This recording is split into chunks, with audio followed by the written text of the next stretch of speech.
following is a presentation of the Belly Up Sports Media Network.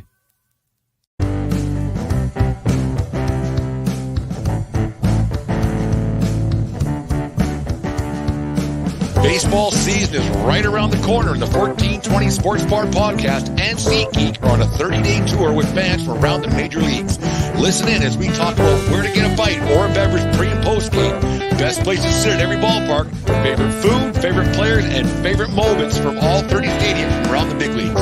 It's the 1420 Fan Experience Ballpark Tour, brought to you by SeatGeek. Let's get into it.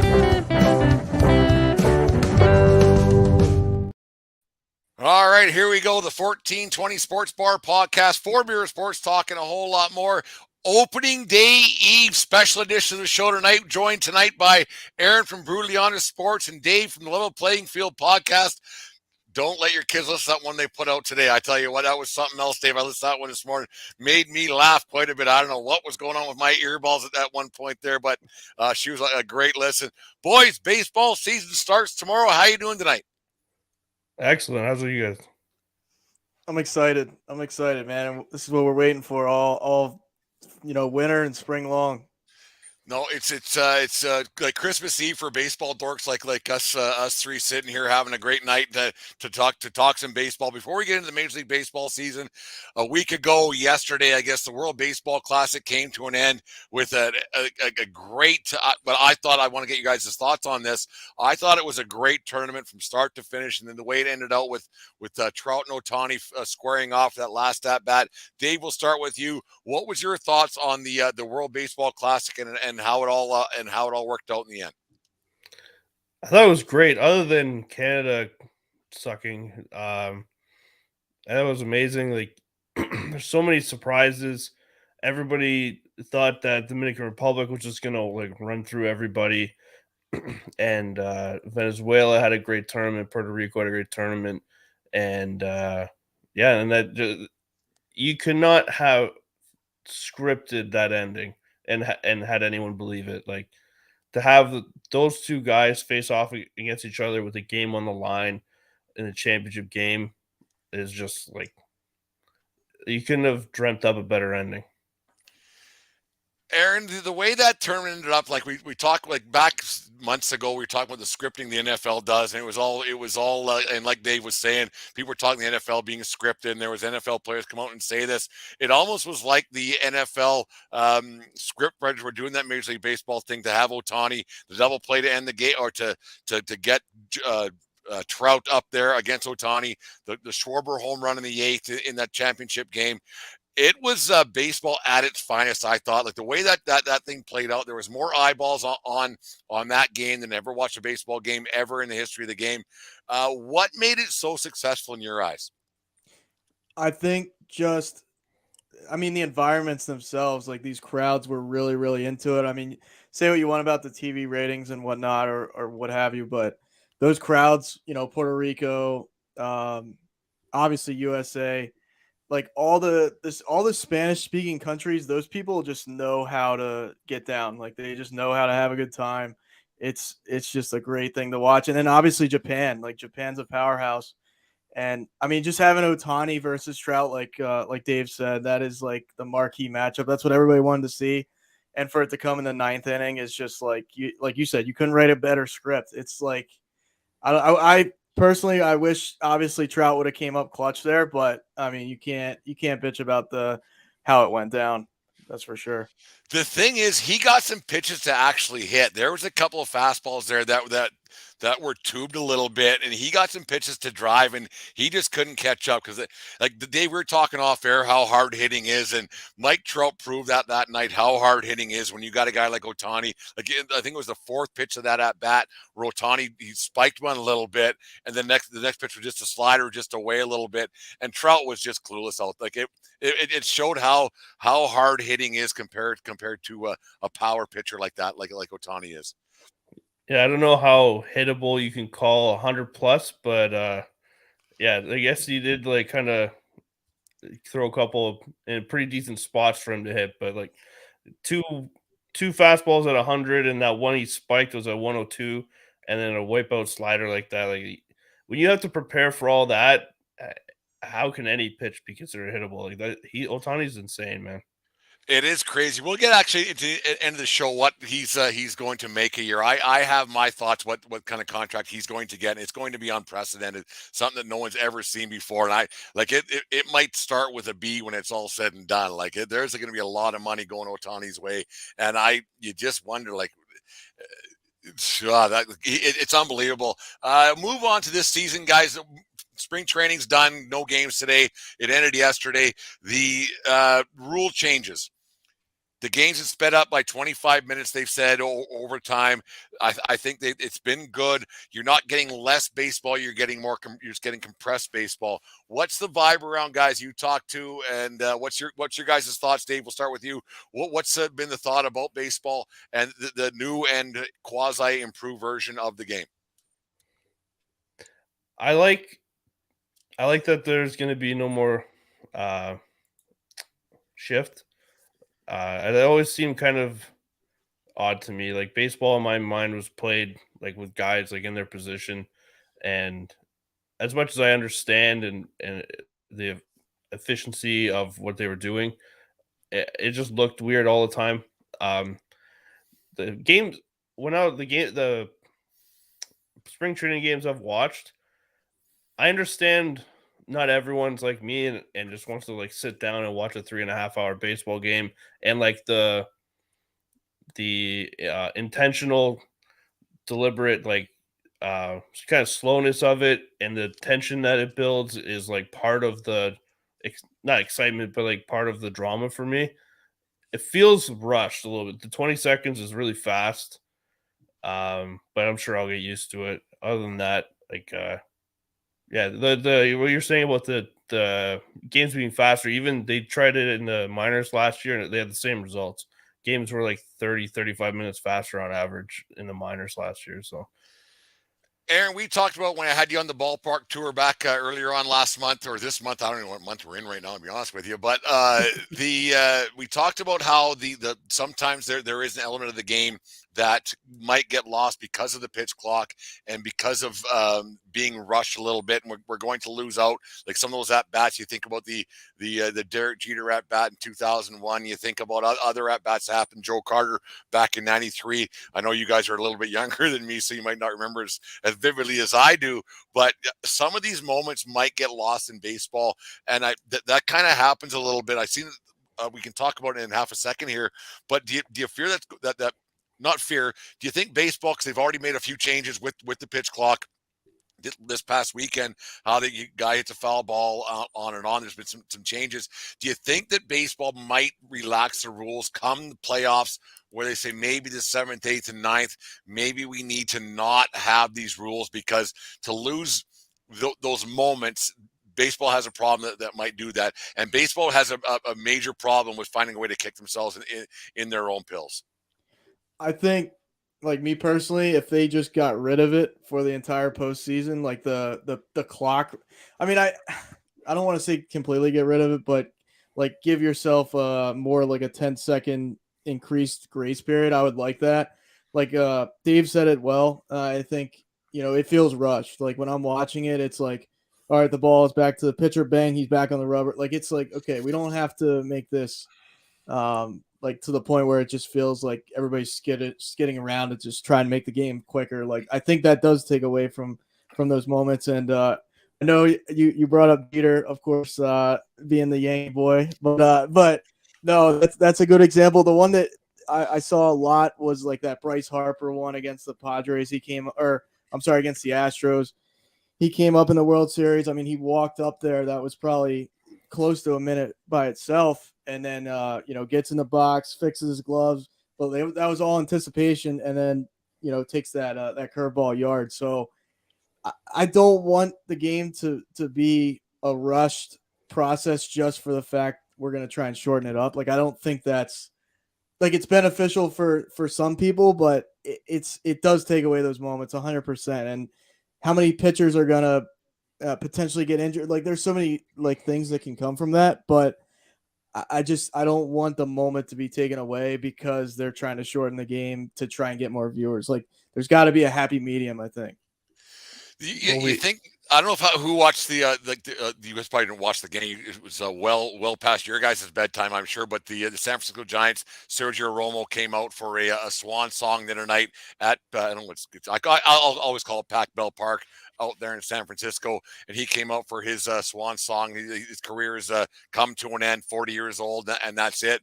And he got 2 pitch count violations in the 7th inning, which it should have been his moment to shine a little bit, and he was just taking it all in. And if the fucking umpire called 2 pitch count violations on the guy, like, what's the point of that, man? Like, and that's what I'm worried about when it gets to playoff time, where guys are settled in, and the moment is so big. And because that's one of the great things about baseball on a Tuesday afternoon in June, where you do have those moments where these guys are like taking it all in and watching it.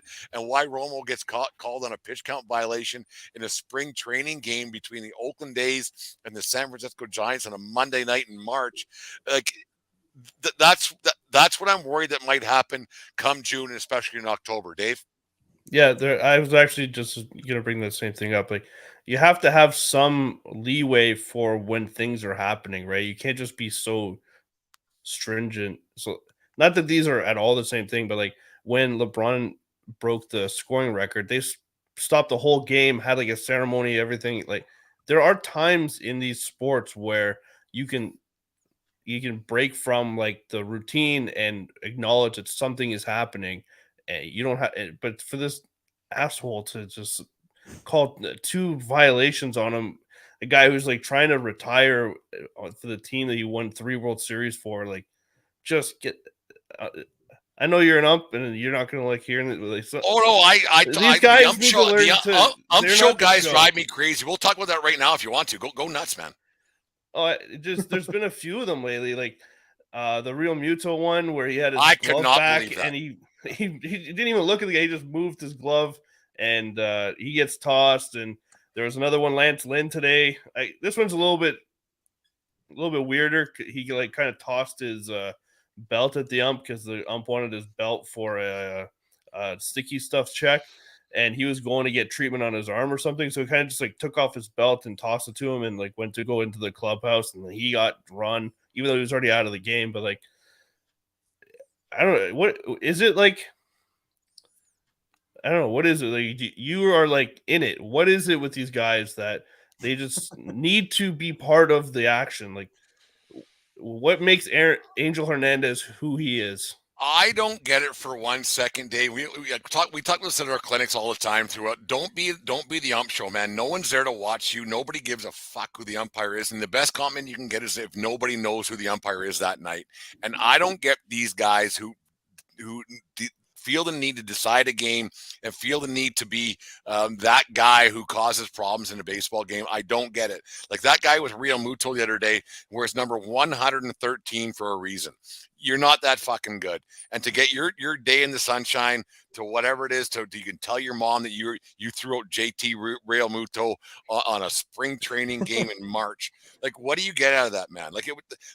It's more embarrassing to me. I shouldn't be usually we besmirch on Thursdays, but I shouldn't besmirch a guy, a fellow official. But that was gross and that was embarrassing for 4 umpires right across the game. And I don't get it. Like, I get that you do need to have guys who do look after the game a little bit, because it can get out of hand. But you get guys that just want to throw guys out of games, and it's like they got picked on in high school, so they want to be an umpire. And I don't get it. Like, it doesn't make sense to me, because I do it a lot, and it's kind of my living. I don't understand. And there's our friend Jim Plotton, the fan of the van. Angel Hernandez is the biggest prick nozzle of the century, and if that's probably quite true. Thanks, Jim, for tuning into the show tonight and watching. I don't understand why umpires get to that point, and they're finding themselves getting out of the game. I was going to talk about it a little bit later, but Aaron, how far away do you think we are from having not robot umpires? There won't be George Jetson's fucking maid out there doing it. But how far away do you think we are from having the robot umpires and that's it? Like, how far away is it? I mean, it's an ongoing problem. Obviously, with all these rule changes now, they're held to a higher standard. I would say, like, now they have to enforce the pitch clock. They have to enforce this, that, and the third.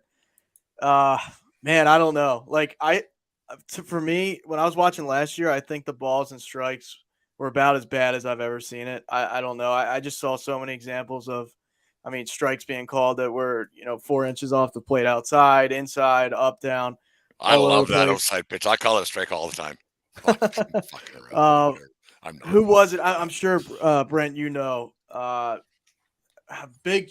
I mean, just a big human being. Eric Gregg, No, 97 World Series. no, no, he was an umpire more recently. Like he just retired not that long. Joe West. West, Joe Joe West. West. Joe West. Yeah, I was watching a thing on him, and I've watched games he's umpired, and I think he's subpar at best. And he said, "quote like I've never missed a call in my life," and I'm like, I think some of these umpires just have an ego the size of the state of Texas. Like it's just crazy to me that like I think it's the same thing. Like there's good cops, there's bad cops. I think there's good umps and bad umps. Like these bad umps want to make it about them. And like you said, if nobody knows who the ump is, that's a good thing. If they know who you are, that's probably a bad thing. And like that jackass that threw Remuto out for that, I was like, man, just because like your wife cheated on you or something, you don't got to come out here and ring a guy up. Like I don't know. Obviously that who knows what happened behind closed doors, but like to throw a guy out for that, and it's spring training. I know it doesn't really matter, but like imagine if that happened in a meaningful game. You know what I mean?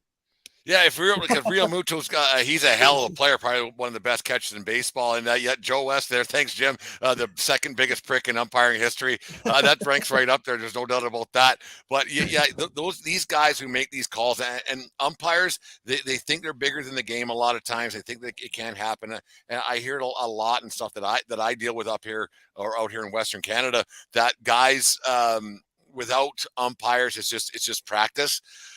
Watch yourself, man, because you're not that important. You're not, and it's you go out there because most games you can call a game sitting in the 40th row at Sky Dome or at Camden Yards or at Yankee Stadium. You can get most of those calls right, and it's mesmerizing to me that these guys think they're bigger than the game, and I've never understood it because like I shouldn't say anyone can do it because it is a tough job, and pitchers are better than ever, and curveballs are going, and guys are throwing 102 miles an hour, and it is tough. But there's some you go, what the hell just happened here? Like you wonder how it all comes around. But Dave, would you like a game to be called? And that's the one thing about baseball. You think about the '85 World Series. I think it was the Kansas City Royals and the St. Louis Cardinals. There was a play at first base and it was blown call, but that changed the course of that World Series. And that's part of baseball history. For every call to be right, and the delays that it has in a game, I think that's more of a problem than calls being wrong. I'd rather just a guy makes a call, we live with it, it's done. That's my own personal opinion. It all depends, really. There's a tons of calls that you get wrong in the middle of a game where it probably doesn't have a huge impact, but there are like you're talking about like games that decide playoff series, World Series, or even just like pennant races. Really, there's just some stuff sometimes it's like egregious, right? It's sometimes like it seems obvious to everyone else, but whatever, like the guy took his eye off the call or the play or whatever, and it's just like obviously wrong. And I don't see how you can just let that stand just to like save a little time.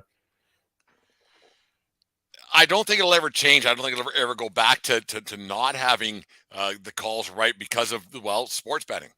Like I don't think you can ever go back to how it was 5 years ago without instant replay because sports betting now, because that is such a huge part of the game, and now it's opening up right across the United States a lot more and more everywhere. It'll never go back to, because you'll have lawsuits and everything. I don't know lawsuits, but you know what I mean. Like you'll have situations, Aaron, where no matter what, that call means something. So the end result means a lot more to a sports bettor now than a Pirates Orioles game on a Tuesday in July.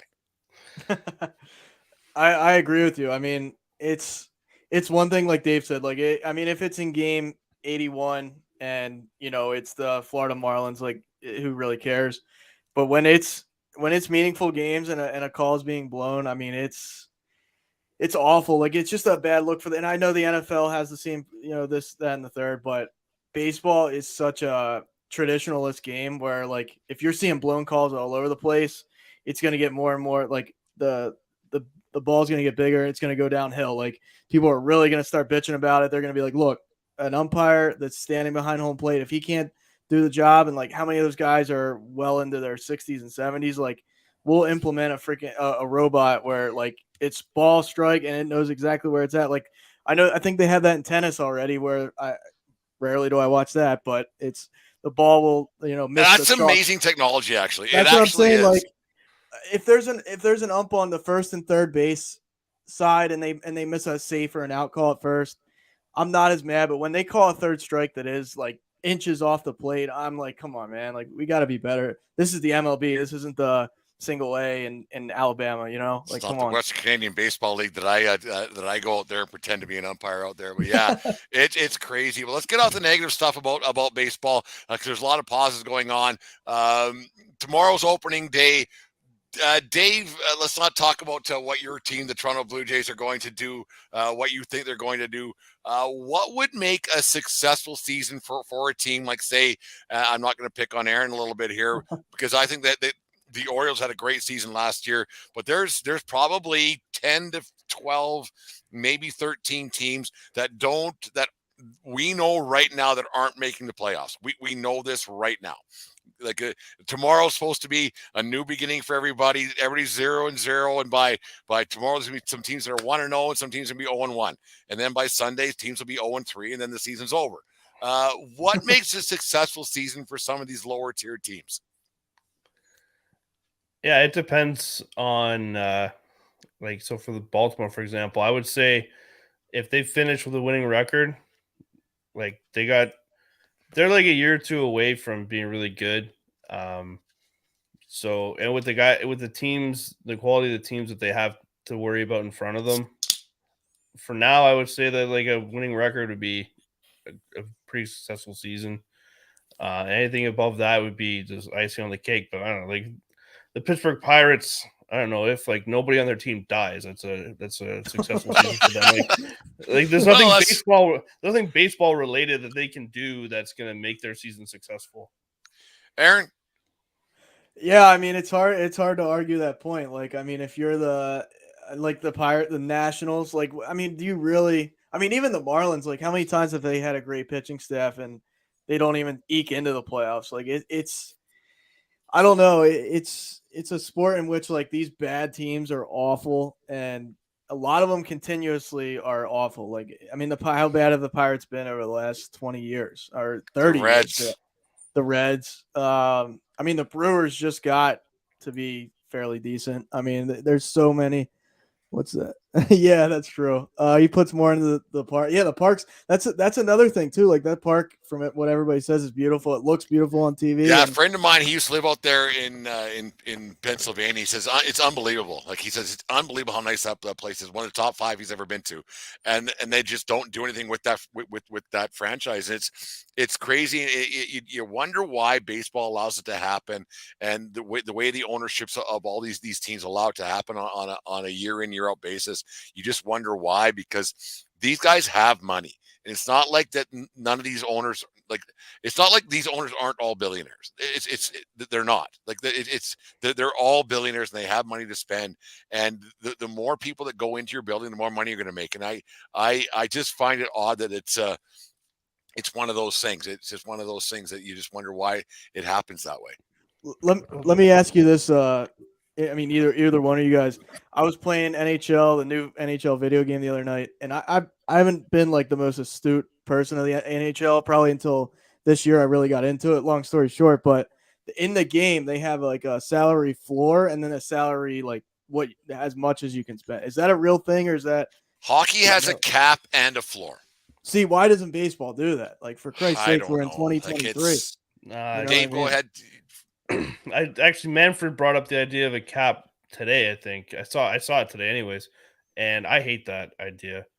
I love that baseball's the last league left that's kind of just like you have the freedom to kind of like do whatever you want with, and they kind of do have a cap, right? They have like the luxury tax, and they have like very heavy penalties for crossing the salary thresholds, but guys like Steve Cohen just like, I don't care. I'll pay 10 times I don't know. It's the thing is like when you see, and I understand this is not the norm, but when you see a team like Tampa would be penalized for not spending enough, but then also like they build good teams most of the time lately, anyways, without needing to. So then they're just and that team doesn't make any money. No one goes to their games, so they're gonna be like penalized kind of for it. And I just don't. There's other teams like the Pirates. They make money every year just because they don't spend as much money as they get in TV revenue. So I get that, but I don't know. I'm not sure what that solves. I think that's kind of just at times in the NHL. That's just kind of driven up the salaries of the shitty players just so that guys can get over the cap. You wonder why there isn't a Major League, like the Players Association came out. Tony Clark with his beard, he looks ridiculous. By the way, I think it's just like enough with that. Like just shave that thing.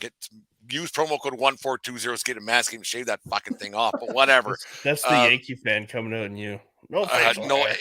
A well trimmed beard isn't a bad thing. That thing, what he's got going on, I think he looks ridiculous. But with baseball, they have to figure something out. And the Players Association came out and they said we will never accept a salary cap, and that's a bad look because there's going to be a problem that baseball is going to have very soon with that because there's the have and have nots, or there's the have and won't haves. Like there's teams that just won't spend money because like why would they? Like you look at Oakland, they don't want to do it, and you look at that's probably going to move, I would think, in the very near future. But you wonder why baseball just doesn't try to get more uniform, because hockey, it saved hockey, it saved football, that every team kind of has a bit of a chance, and why baseball is so stuck in their ways, the old man get off my porch thing with all that kind of stuff. You wonder why baseball just doesn't figure it out and say we can't have this much of a discrepancy with payroll. Like you wonder, like if like how Manfred and the like doesn't see that it's broken. That doesn't make sense to me. Or does he? I don't know. I'm not sure how you can say that the salary floor has saved anything in hockey. All Arizona does is take on everyone's dead money to like the players who will never play again with big numbers so that they can stay above the floor artificially. Like if they don't want to spend money, they're going to, well, I'm saying they're going to find ways of not spending money if they don't want to. I think all a cap does is it, like you were saying earlier about the potential of how much Ohtani might make it. I think it just I think that's what it'll stop is owners can't trust. All a cap has ever been for, any time it's been instituted, is that owners can't trust themselves not to spend until like they don't have any money left. Because owners can't trust other owners. Yeah, they just like, it's like a drinking age, right? Like I can't trust myself not to drink before I'm 19 or 21 for Aaron. Like, so I need someone to tell me I can't. They'll spend and they'll outbid each other until like, oh shit, I have a salary cap. I guess I have to be more responsible now. When they could have done it all along. Nobody's forcing them to spend this money. That's what's always bothered me when these leagues institute a cap is you could be responsible and have like really like stringent values placed on players and everything, but you don't. You just outbid each other until it gets out of control, and you're like, oh, we need a cap. Well, who's spending the money? Who's signing the contracts? No player comes up to you and says, you have to pay me $10 billion or else I'm not going to play. Well, there are a couple of quarterbacks that are doing that right now. We won't get into that because it's a baseball show. But Aaron, who's to blame? Is it the players or is it the owners? Like I think it's the league. Like I see where Dave is coming from, and I understand the point of like the Rays, but they're like the most outlier of outliers in the MLB, in my opinion. Like, yeah, every small market organization like Pittsburgh, even Baltimore, for example, could run their organization better and compete.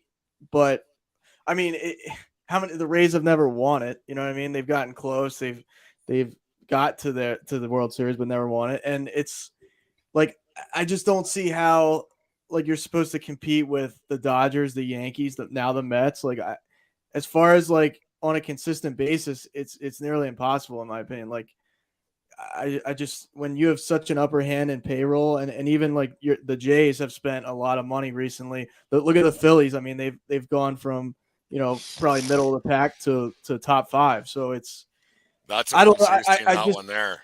My I'm God. more so on Brent's side of like there's so much discrepancy in baseball. Like the Detroit Tigers have been bad since Scherzer and Verlander left. Like there's been teams that have been bad for such a long period of time, and there's a lot of examples of that.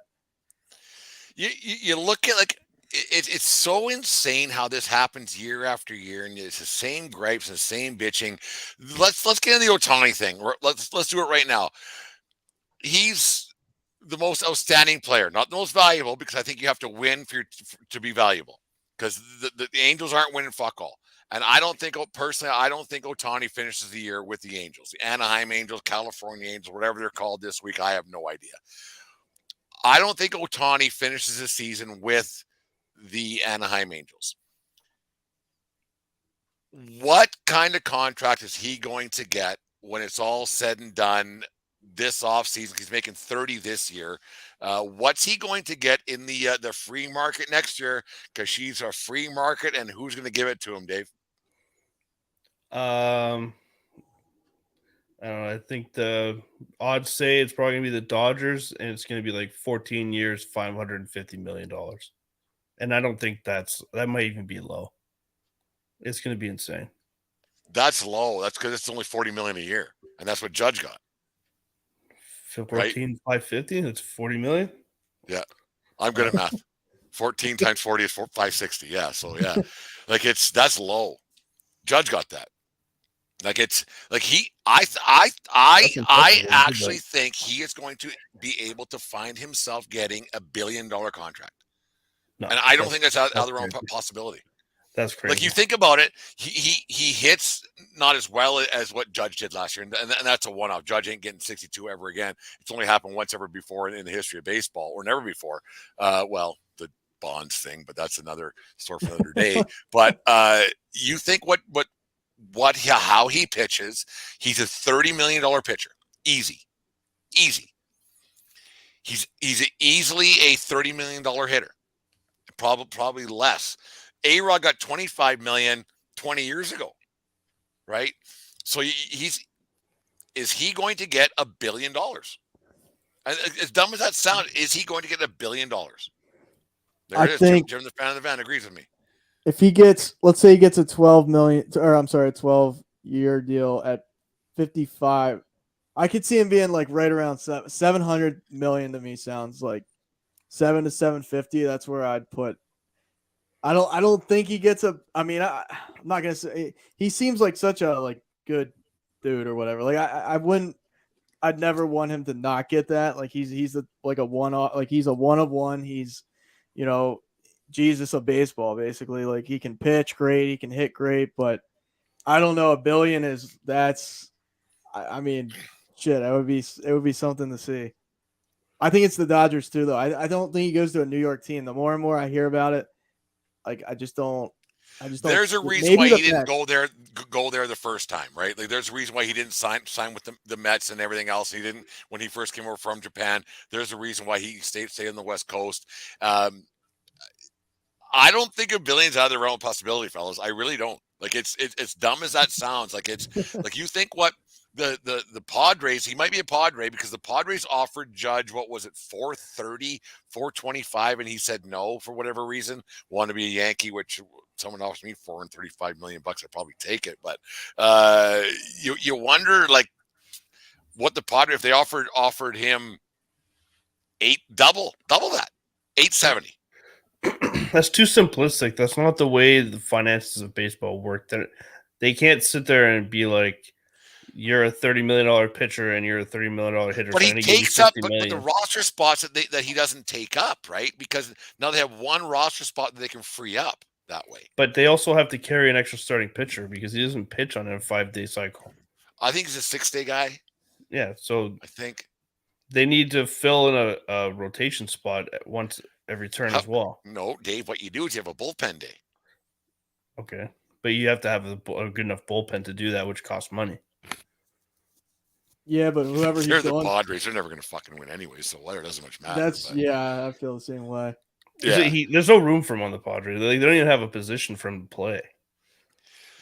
That team is right there. Hey, like we'll get into let's do a little prediction time right now. Who's going to be the surprise team this year that's going to go to take a step back? I know we're take a step back a little bit. And what team's going to maybe take the next step and maybe inch their way towards a playoff spot that maybe they didn't get one last year. Dave, we'll start with you.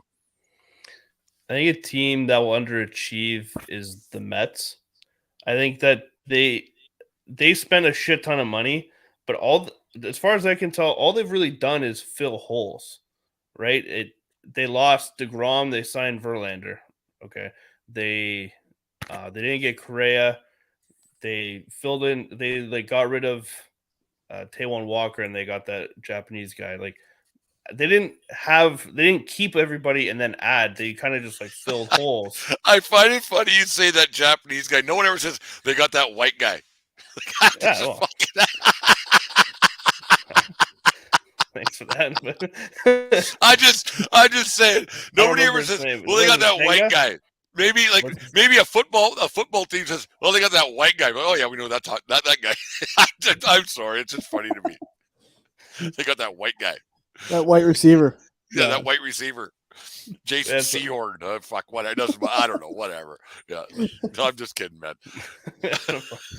So like the Padres, they more or less kept everybody and then added Bogarts and they added a couple other guys, right? Like they spent a ton of money and they added. Like the Mets kind of spend a ton of money to stay the same, which is kind of what I'd say about your Yankees too, for the most part. They're not that good. Yeah, the Yankees aren't that good this year. So yeah, I don't. As far as like I don't know, a surprise team. I don't know. Like probably someone out of the AL Central will be good that we didn't expect because that whole division sucks. They're terrible. I think that the Padres are going to be right there. That Soto's going to he's going to have a mind because he's up for a big contract right there. He's going to get $50 million guaranteed. Like there's a reason why he left Washington last year. Like he'll get 50, and it's just one of those things. The Padres are going to overtake I think they're going to overtake the Dodgers for their long-term thing. Like they're really good. The Padres are. And you tried to tell me, I asked it on one of our shows one night, how much, like who owns the Padres and where are they getting this fucking money from? Because they're one of the smallest TV markets there is in baseball. I don't remember the guy's name, but they have like a Steve Cohen-esque owner. Is somebody with just a dumb amount of money who is a humongous baseball fan and just decided to spend all of his billions on that. He doesn't care profit flows money. He doesn't care. It's just I wish I remembered his name. I think it looks like Aaron's looking it up, but Jake Winters. I'm looking at a team. I'm trying to. I think I want to take, but. But yeah, he's just a guy with like way too much money, and it's same as Steve Cohen. He doesn't care about luxury tax penalties or losing money. He just wants to see his favorite team win. It's crazy the money that gets thrown around. You talk about the Mets and what Cohen's willing to spend on, and Dave, like you were saying, with the guys like Scherzer and Verlander, and they're not any better because you look at the National League East is probably the best division in baseball, and not to have a guaranteed playoff spot even. That's tough for the Mets to be going into this season. Aaron, what's your thoughts on the Mets this year? I'm kind of in the same boat. I know, like I was looking at the over under win totals. And I know the Phillies came out and I think they're 88 and a half, and they won 87 games last year. I think that's like the money lock of the century. I think they go over that this year. The Mets are projected, I think, at like 95, 96. I just don't know. I'm not going to say Scherzer is washed, but I mean, he got absolutely destroyed in that playoff game. Unlike I remember him really having a performance quite that bad. And I just, these guys are aging, before your eyes. Like bringing in Verlander, obviously losing DeGrom, but DeGrom's a walking emergency room. Obviously, we know that, but it's like I don't know. I'm with Dave where I just don't trust the Mets. They get them like Jim at Fan the Van said like the Browns are gonna Cleveland. Like the Mets always and the Mets always find a way. Like they lost down the stretch last year and when it mattered, and then obviously they get smoked by the Padres. And I don't know. I just feel like they're not quite there, and like they're gonna keep spending money until they get there, but I don't think they're there yet. We're going to take a little stop here. A friend of the show, actually co-host of the show, Dave Van Robes is about to join us. 1420 Dave is live and in charge here. Dave, how you doing tonight, my friend? I'm doing well. I apologize about being late. I am hardly in charge, but I'm here. Hi, Aaron. Hi, Dave. Hey, how's it going? Good. Nice seeing you guys again. It's been a while. Nice seeing you. Dave, we were talking before you came on air with us tonight. What Ohtani's going to get paid? I saw you put on the chat here, 40 million endorsements this year.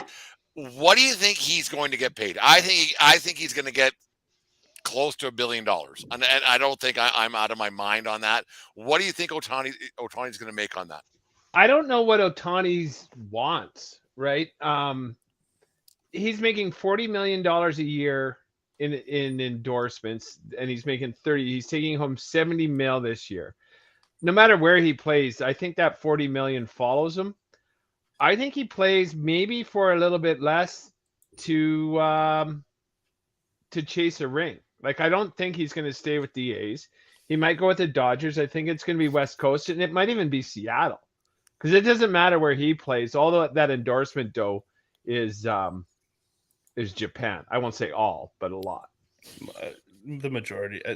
It's crazy how guys in Japan like blow up when they're. I saw there was like the female tennis player who won it. Like I can't remember. I think she won a Grand Slam event and just Osaki, the Japanese American. Yeah, she exploded, right? And then same with like there's a Japanese guy on the PGA Tour who same thing. He won like a major and he just makes like $100 million in endorsements now. He's on every billboard everywhere. Like David Hasselhoff, he blew up over in Japan. He was making a lot of money. In Germany. I was in Germany. Was it Germany? I thought it was Japan. Hasselhoff. Hasselhoff. He wasn't big in Japan? No, it was Germany. Germany. He had a big singing career in Germany. And then they actually had a pay-per-view for him to try and make the leap into the States. He was going to do this big German live concert, and they had it scheduled for the day of the fucking Bronco chase, the OJ White Bronco chase. So he got nobody, like 5 people watched it. Fucking poor Hasselhoff. Can't buy a break. The season starts tomorrow, guys. What are you looking forward to most for it? Dave, we'll start with you. Level playing field, Dave. We'll start with you. What are you looking forward to the most with your baseball team, with your Toronto Blue Jays? What are you thinking this year, man? They're good. Thinking 100 wins, easy division title. 100. Yeah, like. Yeah, I don't see that as being like unrealistic. Like they're amazing, and they're at least 4 deep in the rotation of guys who not all will, but all have been and all could be all-stars. 2 guys are easy Cy Young candidates. Well, that's not crazy to say. This is pretty lofty expectations. Manoah finished second last year, and Gausman led the majors in pitcher war last year. They've really improved their defense, and they're still going to have a insane offense. If you look at it, their major competition will be the Yankees, and if you go around the diamond, I'd say minimum 6 out of the 9 spots I'd take a Jays player over. I think the only positions, if you maybe Bader over Kiermaier, obviously Judge over whoever we have playing in right field, which is going to be Springer. And then I I don't know. I guess you could argue the rotation if all your guys are healthy, but I'm still taking the Jays rotation. So I don't see. Yeah, it might sound arrogant or whatever, but I don't Oh really no, feel. it's Christmas Eve in baseball world, man. Like dream all you want. There's no reason not. The Christmas tree's right over there. Open the present up tomorrow morning, and you never know what you're going to get. Like that's a pretty lofty expectation. Aaron, how are your Orioles going to do this year? Yeah, I'm not blessed to be a Toronto fan where I've unlimited payroll nearly, it seems like, but that's besides the point. You But can't say that about Toronto when you got the Mets and the Yankees and the Dodgers. no, I get it, but you got I'm envious of your payroll. So you could. It's just Peter Angelos is a tight cunt. The Yankees are actually fiscally responsible.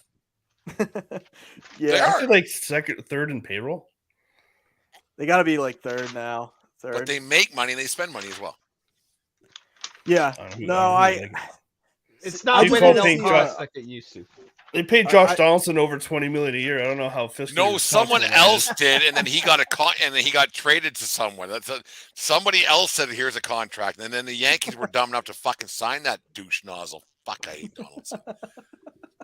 We're gonna have to roast you all year with his. I know. I'm well aware how that's gonna all turn out. His home runs, when he's watching it, and then it's a single, and then he gets tagged out at first. But no, I love Donaldson until he became a pinstripe, to be honest with you. But as long as the Orioles sneak in the playoff, as long as I see a home playoff game in Camden Yards, I won't bitch. I mean, the offseason we had was absolutely horrible. I mean, if Adam Frazier is the best player you're pulling in, it's like, man, it's like watching paint dry with that organization. But I mean, we'll see. Hopefully, we just sneak in the playoffs, make a little noise. I just want to see Adley Rutschman go to work, and he's just a good kid, and I think he's only going to get better. And I just hope something like Gunnar Henderson and these younger guys continuously, get better. And the pitching. As long as the pitching isn't abysmal, I'll be happy. I mean, we'll see.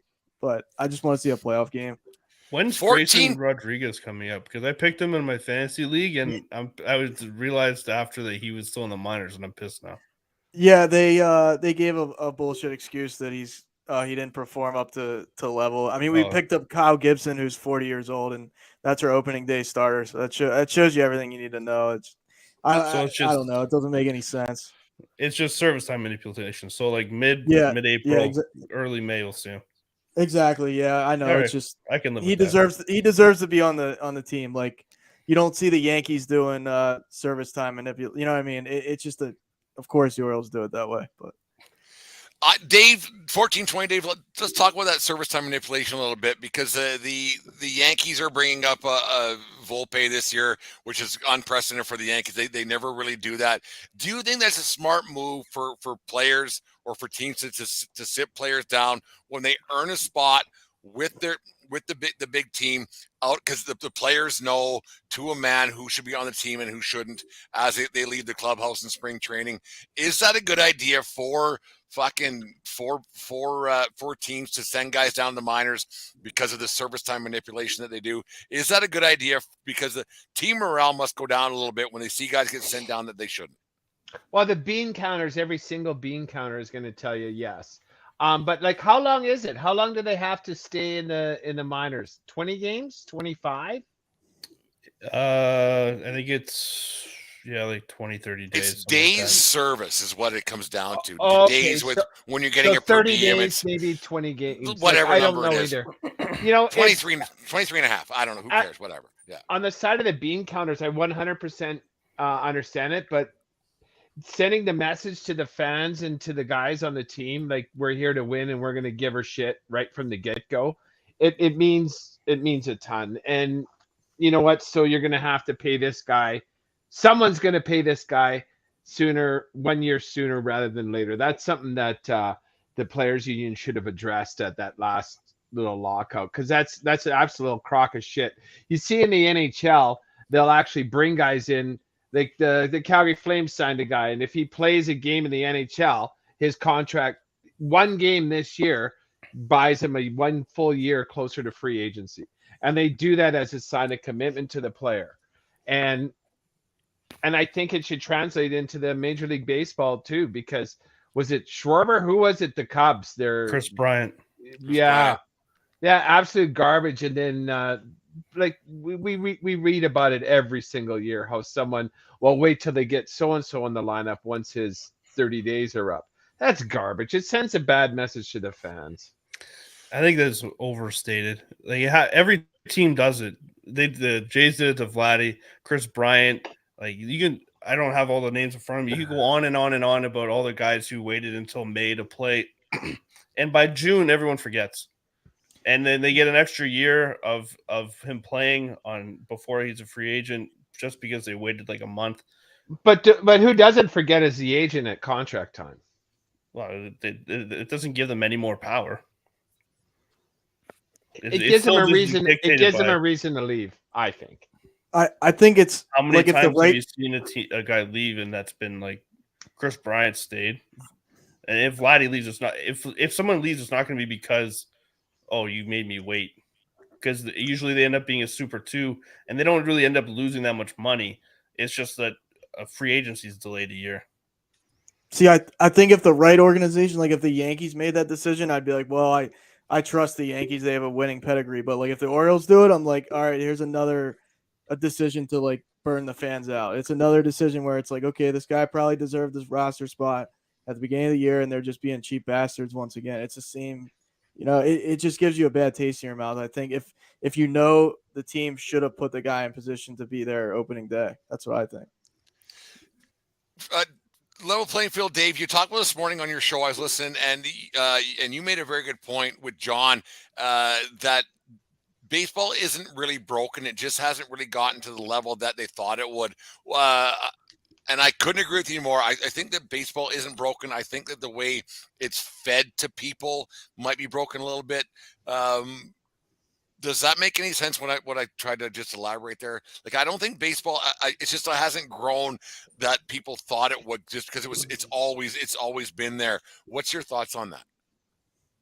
Yeah, I think you're referring to, I was saying that people always opine on the death of baseball and people are like, oh, like it's in like 20 years, it's not going to exist. And that's just not true, right? Like what people are commenting on is that it used to be the number one sport in America, and now it's probably like the third, but it still generates like $13 billion a season. Like to say that the sport is dying is just incorrect and crazy.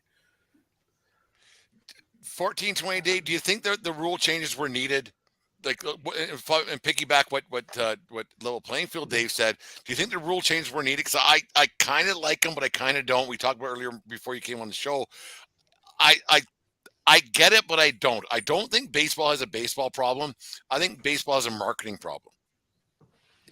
These the pitch count, pitch clock, I think is going to lend a lot because let's face it, now there's a rule there for the ump to say like, let's quit pissing around, let's fucking play some ball, because it's so many times you see these guys. What are you waiting so long for to pitch 2 inches outside and try and nibble that plate? Like, just come on. It gives them a tool to punish players who are going to slow down a game, and I like that. And then also too, I hope someone goes off and starts stealing bases again, knowing that the pitcher can't throw to first anymore.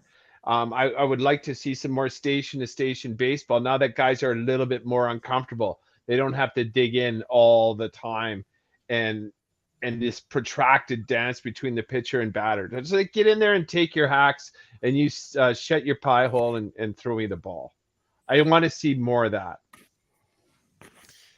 Aaron, what would make, if you were commissioner for a day, what's one thing, because you're a baseball guy like myself, and we all are here, but what's one thing that baseball might have missed out on a little bit? Opening day starts tomorrow. We'll get to the positive things a little bit here again. What's one thing that you would have done? We'll go around the horn here. What's one more thing that you would have done before opening day of 2023 to make baseball just a little bit better? That is a tough. I mean, there's a million things you could do. I think like the biggest problem they're facing is like, and this is gonna sound dumbed down or whatever, but like the whole streaming thing is garbage to me. Like I think like you should be able to like see baseball games all over the place as easy as you can see football games all over the place. Like I think that's a part where like they black out so many games. You can't see this game, you can't see that game. It's a constant problem in the league, and like that's just like how are the ratings going to be better if you can't even watch the game? Like it's asinine to me. That shouldn't be happening in 2023. I get, they're trying to fix that problem, quote unquote. I mean, baseball is always 10 years behind, it seems like. So I just think they got to fix that problem first, and then try and obviously up the ante on making it interesting or however they want to do that. But just not being able to see the games is like that's a laughable thing to me. Dave, LPF, Dave.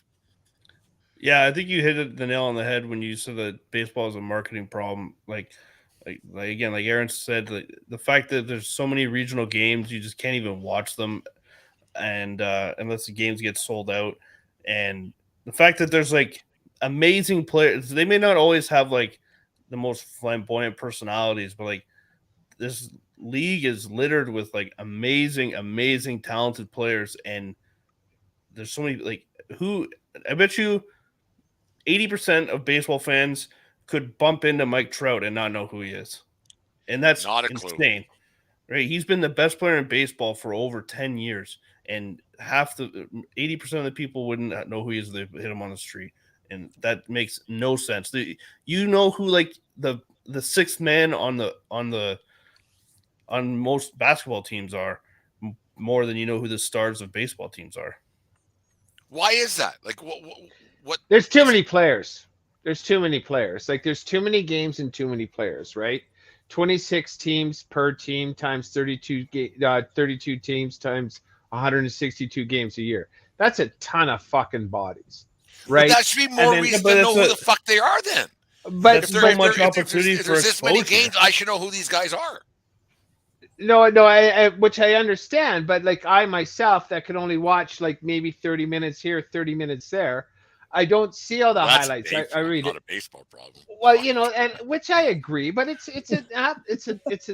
a ridiculous amount of product to consume, right? And I do my consumption by reading.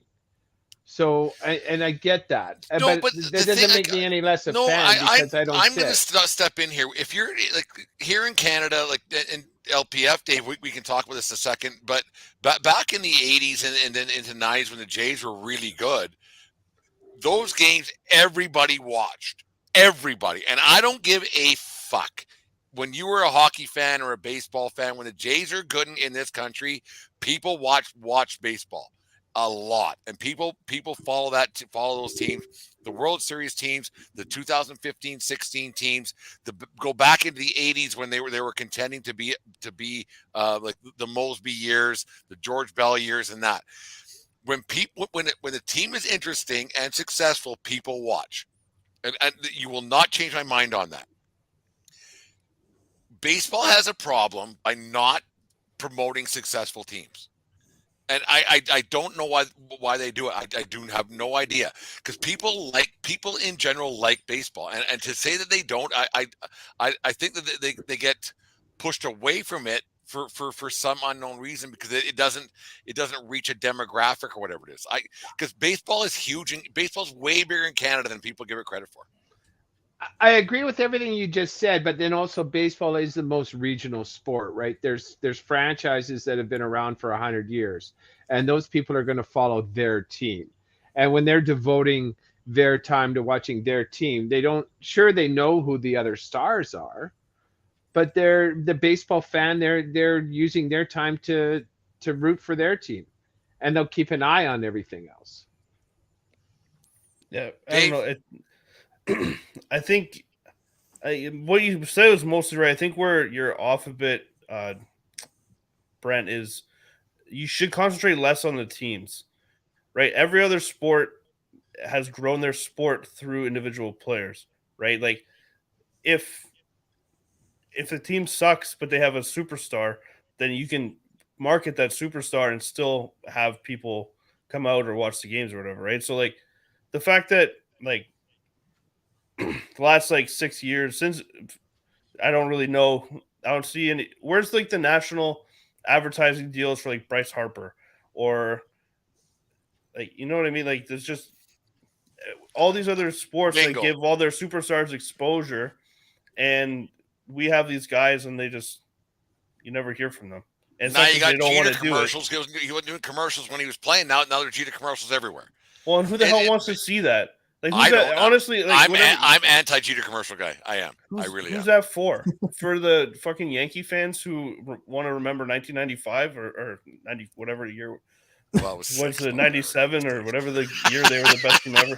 I don't know. So the Braves won 95. I don't know why that came out, but you know what I mean. So that serves nobody. Why is anyone wasting their money on Derek Jeter when they could have Otani or they could have Fernando Tatis or Ronald Acuna? Like, how many people know who Ronald Acuna Jr. is?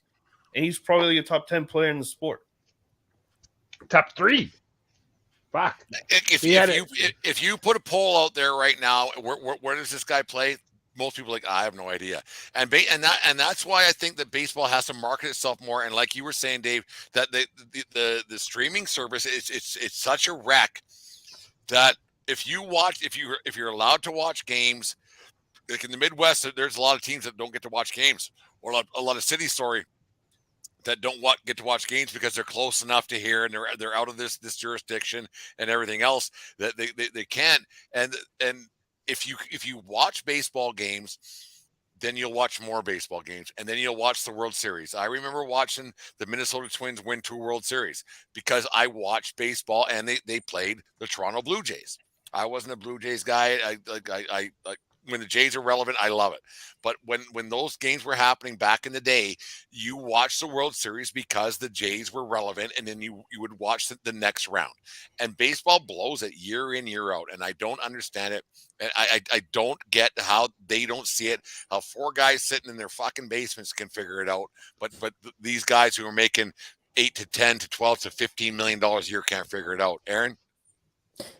Yeah, I'm right there with everything level the playing field Dave said about that. Like, it's like you saw Baker Mayfield do 50 commercials his rookie year. You saw, I mean, who else? I'm just trying to think. I mean, there's Chris Paul for the NBA. There's a countless example. Mahomes is on every State Farm commercial known to man. Like, I don't think State Farm signed one MLB player. I could be speaking out of my ass there, but I don't think Mookie Betts is on a deal. I don't think Judge does commercial. Like, none of them. It's like you said, Brent. I mean, like we're talking in our basements about this issue that could probably easily be solved. And baseball, once again, I mean, probably 10 years from now they'll start doing it, but it's just they're always behind the 8 ball and then some. It's just almost have to accept it until things change. I don't know what else to say. I might be the only one who out of this group of 4 here that will have the guts to say this, but football's big because football's big. Football is only big because nothing draws a crowd like a crowd. And I will say that to the day I die, no matter what. Football only draws crowd because you're supposed to watch it, and that's what you do on Sundays.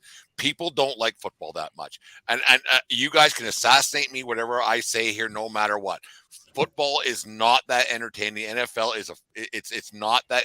But by halftime, most games are over. They are. They are, and football is popular because they advertise, and they pump it into your head nonstop, 7 days a week. 7 days a week, even now. Like what was on TV today? Football. Who cares?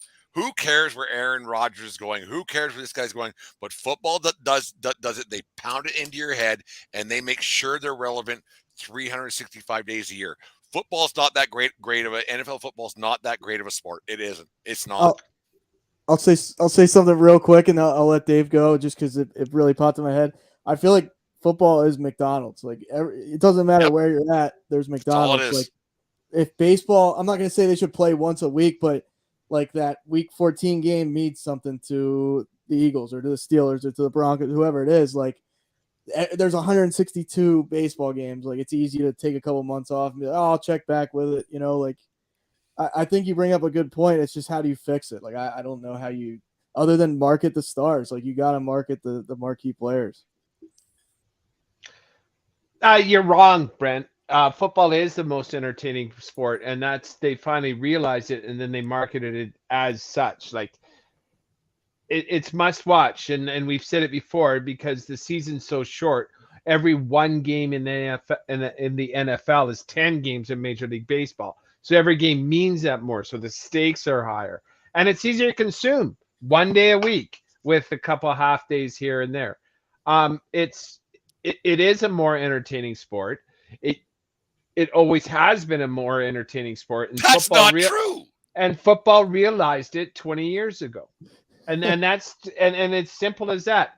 And it's a quick, concise, one day slam bam. It's easy to consume. You know why it's one day, one game? Because Because nobody fucking cares to watch it that much.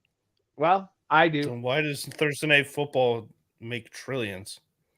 Because someone tells them to fucking pay for it. Come on, you know better than to think that someone's just going to tell you what to do and you're going to go do it. This is the college Al football. Michael said, "Don't watch this; it's terrible." This is the college football purist in you wanting to say that the NFL sucks because they don't care as much as the college players do. No, I'm saying that Al Michaels, one of the greatest announcers of all time, said, "Don't watch this; it's terrible." Yeah, He the never NFL's said not that. that good. It's not. But that's Thursday not Night the NFL. Thursday Night Football is bad because the matchups are bad because it's Every team plays Thursday nights, though, guys. But they have to, and we understand, and I get it. You like baseball. You'd rather watch baseball, but you're wrong. You're in the minority.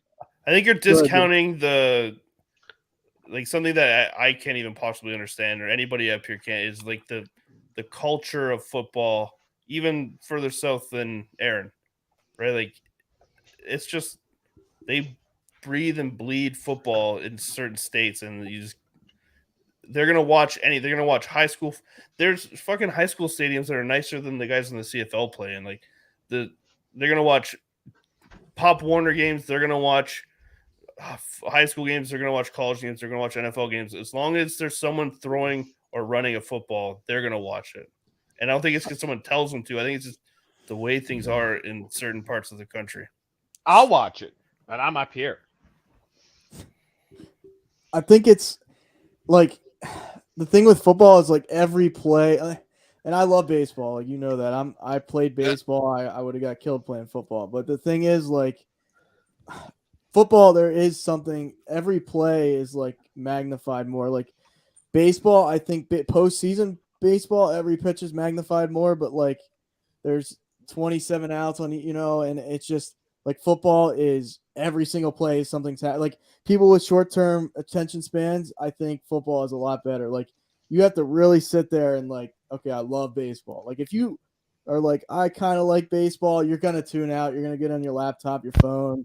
You know what I mean? It's like, it's the baseball purists that will like love every single pitch and every single game. But like football, I think for most people is easier to watch from an entertainment value standpoint. Whether it's better or not, that's like an opinion, I think.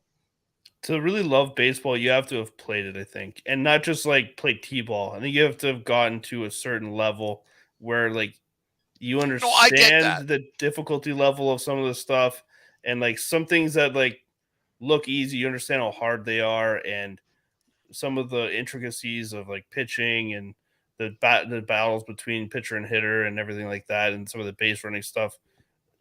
I think that to really, really love it, you have to have played. No, I get that. I just think you guys, I think to a man, most football fans, they give football way too much credit. I don't think it's nearly as popular as people think it is. I'll watch it, but by halftime, you're turning the channel. You're turning the fucking channel. 82 of the top 100 ranked shows. Because you're supposed to, Dave. Football's not that fucking good. So because it's popular means it's popular. Like the numbers. No, because you go to the bar and everywhere you see there's a fucking flag. Everywhere you go, there's watch this. It's on. If you can pump it into your head, that's why people watch it. People watch fucking Friends for fucking 20 years. That was shitty too. I watched football at home on my couch. That show didn't age well either. No, Friends turned. It wasn't funny at the time. It sucked. See, like, how could you watch it? So what was the most popular show on television for how many years? Friends. Seinfeld. Watch it. Seinfeld's great. But Brent, Seinfeld like was I'll number ask you one. this: like how do you make because I think you do bring up a good point where like Sundays is football, like it goes together like peanut butter and jelly. Like whether you love it, hate it, whatever, like it's Sunday football. Like that's the thing. Like how do you make baseball like that? Like it's on Monday, Tuesday, can't. Wednesday, Thursday, Friday. You know, it's just like You can't do it because there's so many games like 14 20 Dave was saying you can't do it, but I just think that there's got to be a way that to make the because back in the day there used to be the Saturday game of the week, right, on NBC, and it was a thing that Vin Scully, God rest his soul, would have that with Joe Garagiola, where they would do a certain game, and the game of the week was much more important. And baseball might have been bigger back in the 80s and 90s here in Canada before Sportsnet and TSN, because it was only on CBC once a week. So the mystery of the game and not being able to watch it as much actually made it a little bit better back then, because you would have to read the box scores in the paper before this. Fuck, am I old all of a sudden? But yeah, but you know what I'm getting at? Like the mystery of the game back then made it better, right? And because it was once a week. I'm not saying play baseball once or show it once a week, but I don't know. I don't know what the result is to say baseball to make it better, but they just don't market it properly. They just really don't. And I don't know. So you know, some people make a bit of an ado about these Apple having games of the week and Amazon having games of the week, and these games now aren't going to be available on any kind of. You have to subscribe to Apple Plus or have to subscribe to Amazon. Makes it worse. And people No, that's piss the and moan future. about that. Yeah, and I agree with you, Dave, when you say that. Then so should Apple and Amazon then start marketing themselves Wednesday Night Baseball? Because what else are people going to do? And try and cherry pick a game, and then that's a game that everybody's watching nationally. Because that's how I think you would grow the game. Then is like when everybody nationally is watching a game, because that's what NFL has. You can watch your team anytime, anywhere, but there's also Sunday Night Football, and that's the game, and Monday Night Football, and that's the game. So if baseball could find a way to have like they used to, I don't know if ESPN still has a Sunday night game or Saturday night game. Then what about doing one for Apple and having try and do 2 event games? Well, they do. Right? It's supposed to be Friday. Like Friday night, it's Apple night. I think Apple's the wrong platform for it. I don't think it's big enough, and I think The that's announcers where were bad, and then now, because I subscribe to MLB TV, I have to subscribe to, because I can't watch a Yankee game that's only on Apple TV that I already pay money for to have this. It's MLB fucks things up by having to pay for this, that, and everything else. Because Dave, well, I don't know what you got at your house, level playing field, Dave, but here in Alberta, Jasper, Dave's son, can't watch a Jays game because if you subscribe to the MLB app, because we don't subscribe to Sportsnet. Because you don't can't get watch it on Sportsnet, if you don't normal cable, you can't watch a game on the MLB app. Like it's so. Wait, so because you don't have Sportsnet, you can't watch the game on MLB either? Nope. No, not in Canada. And when we're in Montana, we can on the app. That's crazy. Yeah, but we can't watch it. We can't watch the Jays. We can't watch the Jays live. You can watch the fast game 90 minutes after last pitch. Wow. Yeah, so I had no idea. I've always had Sportsnet, so I've never. Well, but more and more households aren't having cable. They aren't. Like Aaron, do you have cable at your house? No. It's all streaming, app, whatever it is, right? And so, like, if you can't watch the fucking games, then what are you trying to do? I don't know. It's odd. It's broken. They need to rework the whole system, like the whole. I don't know how you do it, but if you pay for full access, you should get full access. I don't care if I'm sitting in Wisconsin or in Pennsylvania, right? Yeah. Or like the fact we're 2,500 kilometers, like 1,500 miles away from Toronto, and I'm getting blacked out on the MLB app that I pay for full access. That just speaks to like something we probably won't get into here, but like a much bigger problem we have in Canada with our phone and Rights TV holders. internet subscribers Yeah. because it's a monopoly, and Bell and Rogers do whatever the fuck they want. And Boys, let's talk some actual baseball here. Get off fucking all the other bullshit and on and on. We do this a lot. We've been on each other's shows a few times and everything else. The game has great athletes. It's going really. It's at, if we could watch it, but let's get away from that crap. Who do you got winning the World Series this year? Divisions? What do you got? First off, Dave, level playing field, Dave. What's going to happen this year as the season starts tomorrow morning, 11 a.m. here in Mountain Standard Time, 1 p.m. your time. The season starts. Here we go. What do you got going on for this baseball season? That's tough. I wanted to say the Jays are in the World Series, but man, Houston is so good. So I'll say it'll be a Jays, Houston, ALCS, and a Braves, Padres, NLCS. And if I had to pick, I'll say the Padres, Jays, with Jays winning. That would be a ratings nightmare for television. Hey? Oh yeah, Padres, Jays. Like that's a great big bag of who gives a fuck right there, isn't it? Yeah, for a lot of people, I'm sure that was not great, but Insult to injury of what we were already talking about. Like, Aaron, yeah. Oh, sorry, Dave. Go ahead. For your Dave, go ahead. I was just gonna. There was a point I was gonna make earlier about about the Sunday night thing. Just that I think MLB fucked themselves by playing like Yankees Red Sox all the time on Sunday night TV. Yep. So yeah, sometimes having the big markets playing all the time is not best for the game, even if that's what a lot of people want to see. Yeah, there can be Yankee overload. There can be 100%, and I'm a Yankee guy 100%. And if you're not a fan of that team, you got to spread the word out there. I mean, I live out here in the Mountain Standard Time time zone, and by the time 8:00 rolls around on a Tuesday night, I'm not staying up that extra hour to see Mike Trout play. Like I'm not. Like it's just one of those things. It's tough. Baseball's a regional game, right? And it's tough. Like if you live on the west coast, where games start at 4 p.m, it's a lot more viewer friendly than when you guys are out there on the East Coast to watch a Mike Trout game, right? It's just how it is. It's really tough. Aaron, who do you got winning the World Series this year? What's your predictions?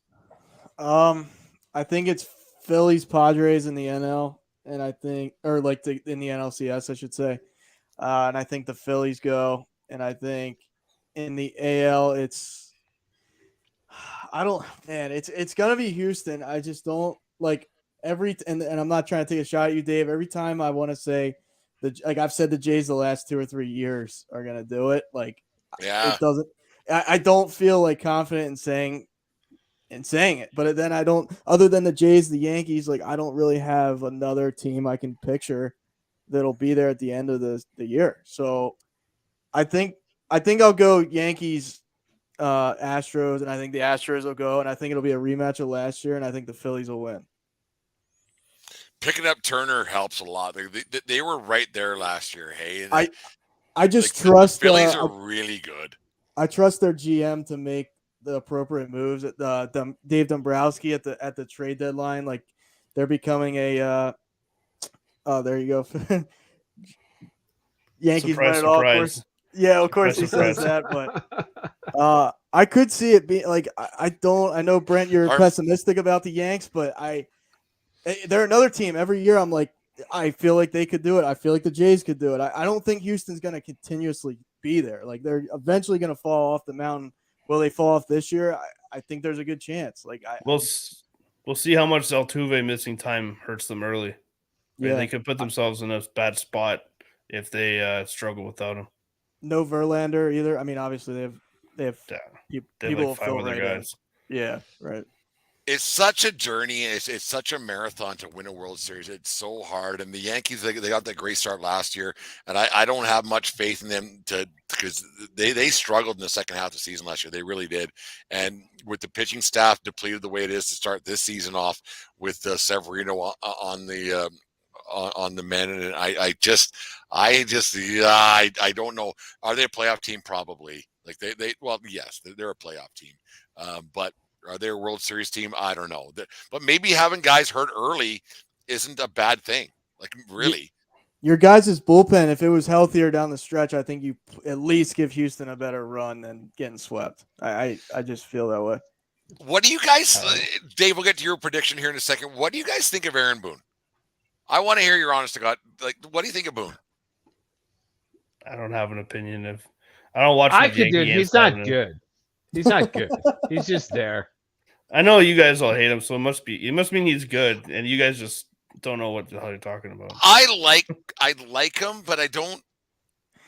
I think he's a nice guy. Like, do you like him, or do you like him as a manager? That's where I'm. I like him. Like he's got a personality. I like Aaron Boone. I would like to spill a beer with Aaron Boone. Like as a manager, I'm not sure how much I like him.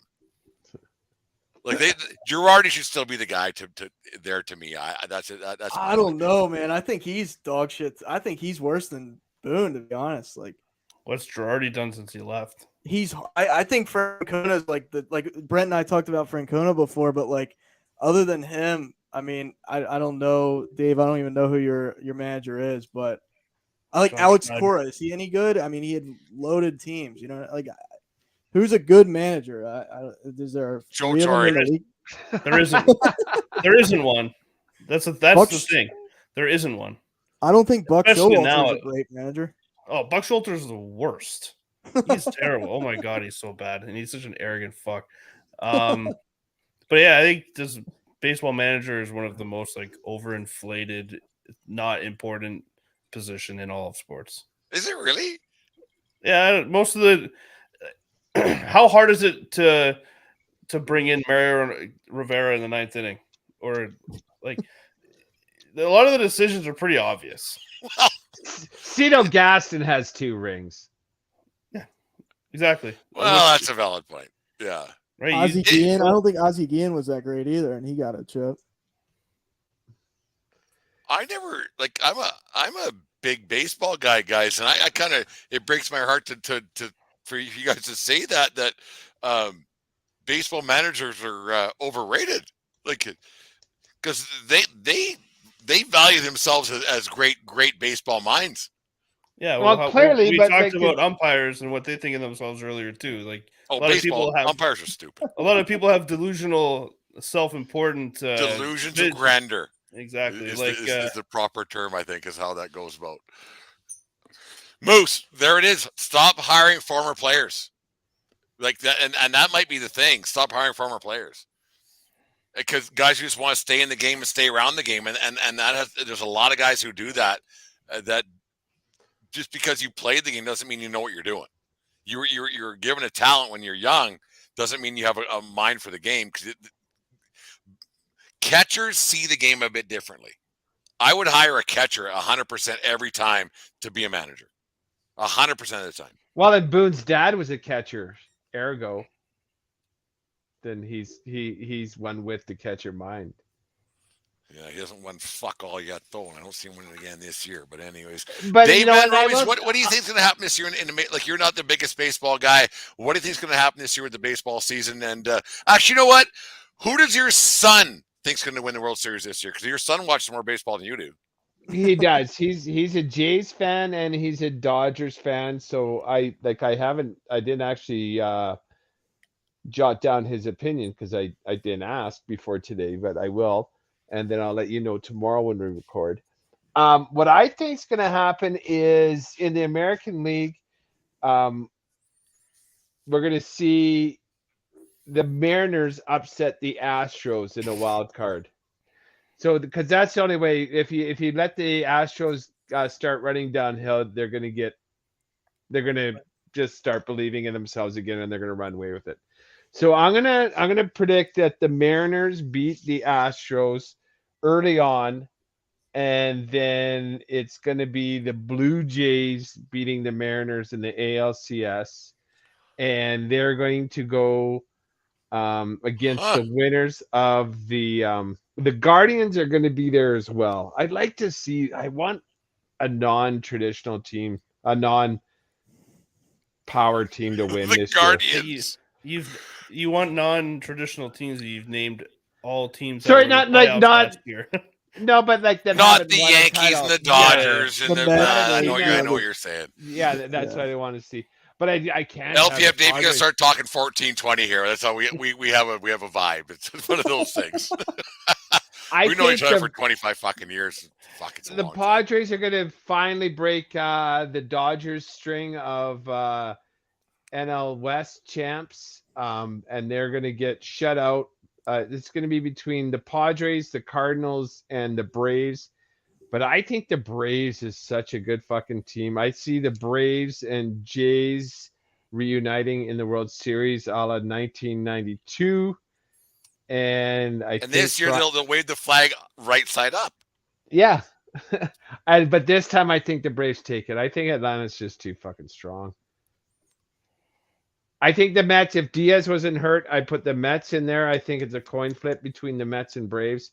But with Diaz gone, I don't think that happens. I think the Braves are the best team in baseball. It's so hard to predict because so much can happen because every team gets injuries, every team gets guys that are hurt. It's so hard to even plot the season out. It's so tough. And like the way the Yankees are starting out this season, I find it tough for them to be able to get off to a 10-10 start in the month of April because their pitching staff just isn't going to be able to do it. And I don't have a whole bunch of faith in everybody's main man, Garrett Cole. I think he's a bit of a Jim, our main man, Jim, just said it right there. Next match for the Yankees should be Brent. That's 100% true. He's 100% true on that one. My World Series champion, I think, is going to be the Philadelphia Phillies. Like they made some moves. They were close last year, and they're going to. I think they're going to do it. I think that everything they do, it's just they have that it thing where they play the game the right way. Schwarber's going to hit 140 home runs the way he's swinging the bat in that WBC. He's unbelievable. Turner decided to go there. I think the Philadelphia Phillies win the World Series. I think they're that good. And it'll be maybe the 93 World Series matchup with the Jays and the Phillies. And Mitch Williams, yeah. Mitch Williams. LPF Dave, where did that ball land? Because I watched that clip 1,000 times when the ball went over the fence with Joe Carter's home run. I've never actually seen that ball on television. I've tried to freeze frame it. Where did that ball land? Where did it go? It's landed in a spot that hasn't existed in the Rogers Center in a long time. So it was not quite the bullpen, but it was like between the fence and the first deck of fans. It kind of like went into that crevice there. Like, I don't know, I can't really explain it, but the whole outfield's different now. You won't be able to see it now, but yeah, I don't have a good answer. I just went into some like no man's land underneath the stands. One question each for you guys, or two questions each before we call it a night here at the 14-20 Christmas or Major League Baseball opening day eve. Aaron, I want to hear for each of you the best play you ever made on a baseball field. Something that you did, you're like, oh fuck, was that cool? I was playing for. I mean, this was freaking fifth grade, so it didn't mean it don't matter, man. In the moment, it meant everything. So I was playing for the Orioles, quote unquote, the Brewster's ice cream Orioles. But I hit a game-winning triple in the bottom of I think we played 6 innings at the time, and I'll never forget. Like it felt.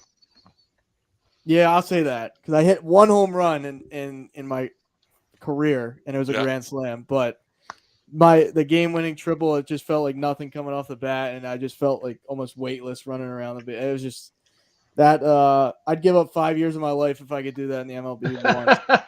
Just one time, I would give up 5 years of my life. But I also hit one home run in my career. It was a leadoff shot. I think I was hitting third, and it bounced off the top of the fence. I barely got it out of the park. Bounced off the top of the fence and went out. That's how little power that I had. Yeah, one of those things. But they don't ask how, they ask how many, right? And I got one. like Ozzie fucking Smith or something. I don't know what was going on there. I couldn't. Yeah, I hit for average though. Just I bunted a lot, but whatever. LPF Dave, one moment in your baseball life that you have on your own, softball, baseball, whatever it might be. That makes so much sense why you love bunting now. My accolades never would have come with a baseball bat in my hand. So when I was 12, I threw a no-hitter. But if we're looking at like one moment, when I was 9, I was playing center field for the travel team around me, and I ended the game with a diving catch in the center. Awesome. Just one of those moments that everything kind of comes around. It's crazy. Dave, you got one? No, I never played one game of competitive baseball in my entire life. Give me a soccer one. You're a soccer guy. Give me your soccer moment. I've scored 2 different diving headers. One was a little bit better. It was right around it was on a corner kick. It came right around the penalty spot, and it was about 6 feet off the ground, and I got to it and I drove it home. Like it was pretty sweet. And it went just under it. It ticked the bars. It went in. It was, I could never do that again. Like I was decent, but that was fucking luck. I hit that one so perfect. I don't hit shit that perfect. My favorite baseball one of what I had, fuck me, 12 years old, Little League field across from my parents' house. We're a little team that we ended up going to the Canadian Championships for Little League there, and I got a base hit of guy on second, got a base hit to score the winning run, and I was jumping up and down before I was safe at first base, and I almost got thrown out at first base because I was so excited, and I forgot that I had to run. It's like, son of a bitch, you bet. And I remember, and what makes it even the better memory of that one is that my dad was giving me shit after the game, like, you stupid little prick, make sure you get to first base. Like, what are you thinking? But we didn't win the game. Question number 2, Aaron, we'll start with you again. Favorite baseball moment, not at a game live, but your favorite baseball moment all time, watching the game, maybe on television. That's a tough. I mean, and people can give me shit for being a 2-team fan or whatever, but I grew up on the Phillies, so technically whatever. But I saw when the Phillies won and beat the Rays. I think it was 2008, if I'm remembering correctly. I think that was just getting to the pinnacle and like winning and like having your team, quote unquote, is being there. Like that's my favorite moment. I mean, walk-offs are awesome, and even if it's a regular season walk-off. But I guess that. I mean, there's a lot that are close, but just seeing that happen was cool. LPF Dave? We actually talked about this recently when we were talking about Bautista getting into the level of excellence. So I understand as a Jays fan, it should be Joe Carter's home run. And when I referred to people having an issue with me not saying that before, I expected you to say something, actually. But I would say the Bautista's bat flip is one of the most electric things I've ever seen in my life. Unbelievable. I can't even put into words how, like, between, like, who scored? Was it Odor? I guess Odor scored on that weird play with Chu at the plate. The way that whole inning shaped up that day, and like but the Russell Martin goofy thing, with the umpire, Dale Scott was the umpire, and the thing and the stuff, and it was crazy. And then there was beer cans fucking coming down from 500. The whole thing was absolutely insane. 7th inning, I think it was. Yeah, like that was a. You don't want to throw the term epic out that there, but that was an epic moment in baseball history. It was. Yeah, it's crazy. Yeah, that's it for me. 14-20, Dave. I got 2. The one I remember, I was in Vancouver watching the World Series, and it was Dodgers and the A's. Kirk Gibson's home run. That was something special. Yeah. That was really cool to watch at, and I realized that was a long time ago. But that one, That was awesome. Well, I'm watching him come out, and that was his only at bat of the whole World Series. One swing, he said. He told Tony Story he had one swing in him. I got one swing in me. And the other one, it was the Bautista bat flip. The other memory that I just fucking loved in baseball was, I think it was game 62 where Rougned Odor knocked the taste out of Bautista's mouth with his right hand. Yeah, there was that I one loved too. seeing that guy get smoked. Yeah, it was awesome how they played 17 games that season, and they waited till the 8th inning of the last time they played each other to hit him. Total cheap shot. I'll get it. I get it. I get it. But I can't stand Jose Bautista. And Why'd you have to go and ruin a good time like that? With his glasses all crooked. That was a great picture. I was at Yankee Stadium. This was 2017 with my brother, and watching the Jays series there. It was October the 1st, and watching the game and end of the season, and sitting out there, and Bautista was playing right field for whatever reason for the Jays. Well, he's always out in right field for the Jays that night, and some guy who speaking Spanish, he said something. I was like, what the fuck did he just say? I had no idea what was going on. And Bautista turned around and he laughed and he smiled. And then somebody asked the guy who yelled something out. He says, what the fuck did you just say to him? Because it got Bautista to laugh about it. And then the guy said, I said that, Bautista, your mom picks bananas out of trees with her feet. It was like really quite funny. And it was one of those things. It was one of those baseball things. It's probably quite racist, race card, whatever. Probably. Else. But fuck it. Like the Spanish people were laughing. Bautista laughed the whole bit. So it was okay. It was one of those things. I mean, he probably shouldn't have said it, but I don't know if that gets us canceled because anybody's fucking watching anyways. Doesn't much matter. But no, it's baseball is a great game. We all have our moments where we go and do these things, and everybody's played a game or two, except for apparently for 14-20 Dave in his life. And it's going to be great. Opening day is tomorrow, and I'm looking forward to it. It's going to be great. Who does Baltimore got tomorrow? The Bo Sox, your favorite team. So that's a good matchup for LPF Dave. The Cards. The Cards, not a good matchup for opening day. And the Yankees have the Giants. Why does baseball do this? Why not have traditional fucking rivals on opening day? That's a lot of Go ahead, Dave. It's already opening day. Why waste what will be a draw later on something people are going to watch anyway?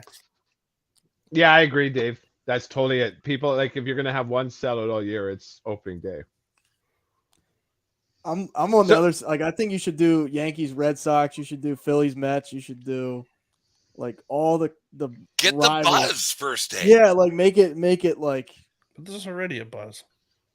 I don't know. Interleague play though, it's like you guys are playing the Cardinals. How many times do you see them? And then the Phillies are playing the Rangers tomorrow. It's like what?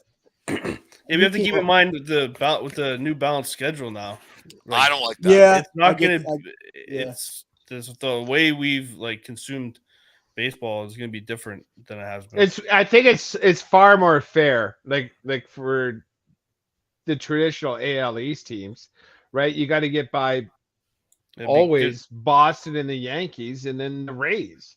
So those three teams are always good, like more often than not. It'd be good for the Yankees to get out of the East and get to win some games for once. They're not that good. 92 wins. I mean, it's good. It's not bad. Yeah, 92 wins. They're a wild card team.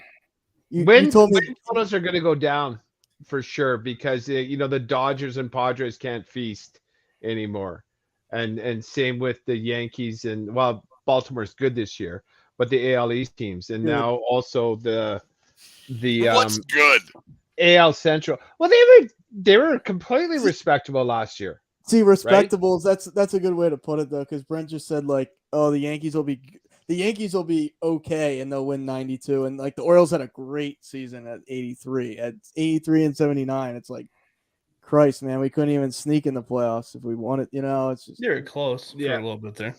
Yeah, but close doesn't get you anything. Brent, can I get you to answer answer for something that I found nauseating. I saw earlier today. So Oh, fuck. I saw a That's why I tweet like hosting. from. I don't get questions asked to me, but whatever. Anyway, go ahead. I saw a tweet. I can't remember who the reporter was, and they were talking about Volpe wearing number 11, and he called Brett Gardner and asked him if he could wear his old number. 100%. Where do they get off thinking that Brett Gardner is at all important enough for anyone to care what fucking number he was? Is that only the Yankees would have it reported like this, that anyone would, and B would, why would some like 2-bit role player, why would anyone have to ask if he could wear his number? As soon as you take a jersey off, he had 2 good seasons when he was younger, but come on, man. He's slugged under 400 for his career. He's not Dave, superstar. I agree with you that Brett Gardner is not one of the top 25 greatest Yankees of all time. I get it that he's not one of the best 25 last year. I get that he didn't he didn't get invited to the team last year. I get that he's not going to be in Monument Park. I get there's not going to be Brett Gardner Day, but Brett Gardner, it's close enough where Gardner was a really good Yankee for a lot of time and respected in that clubhouse. And I like Gardner a lot. Like I did. He was a great player for the not great. He's a Hall of really good for a few years.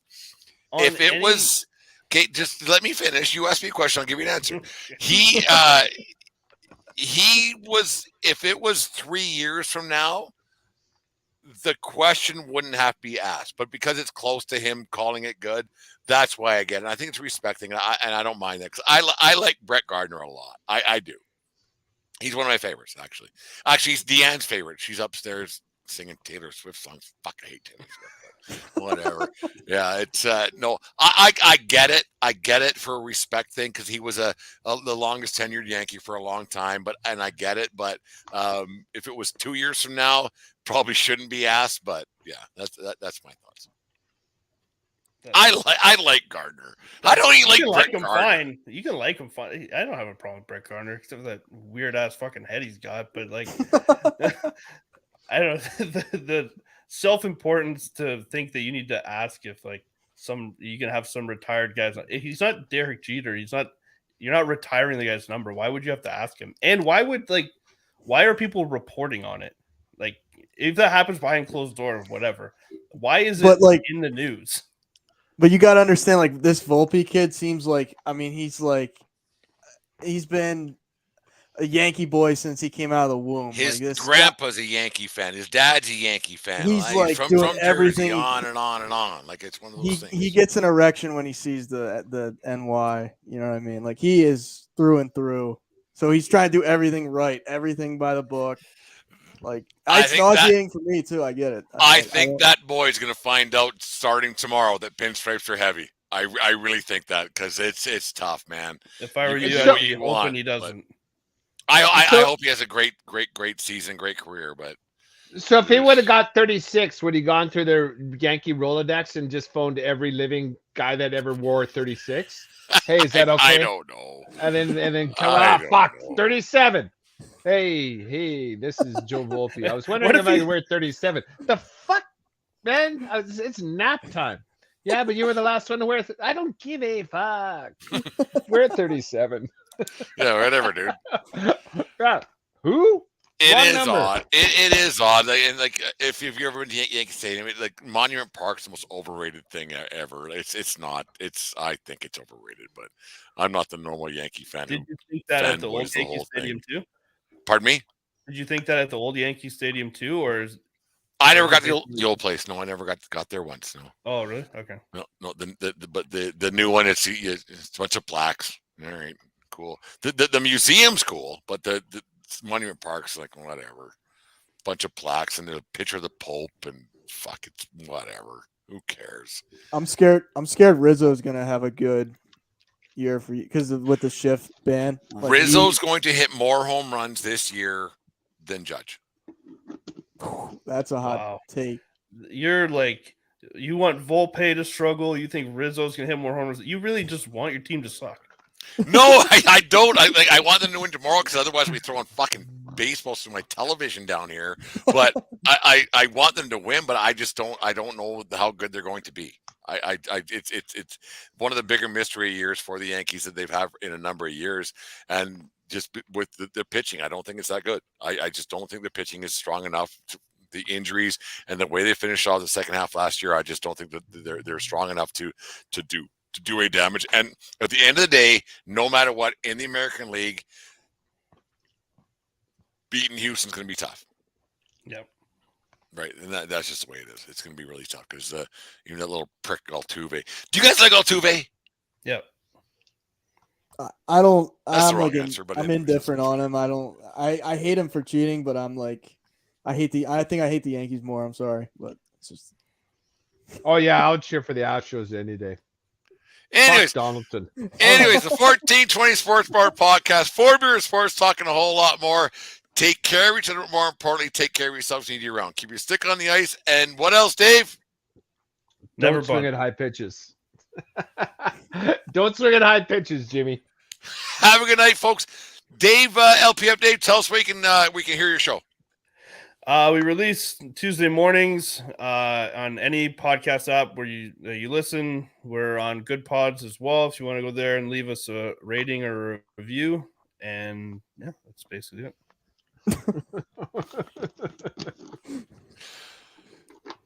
Aaron, what do you got going on? I'm just reading what Jim, our main man, the fan of the van, wrote down there. I could care less what number Volpe wears, and whoever reported has no life and probably is still a virgin living in his mom's basement, and Altuve is still a douche canoe. There we go from Jim, the fan of the van. Aaron, where can we hear your show?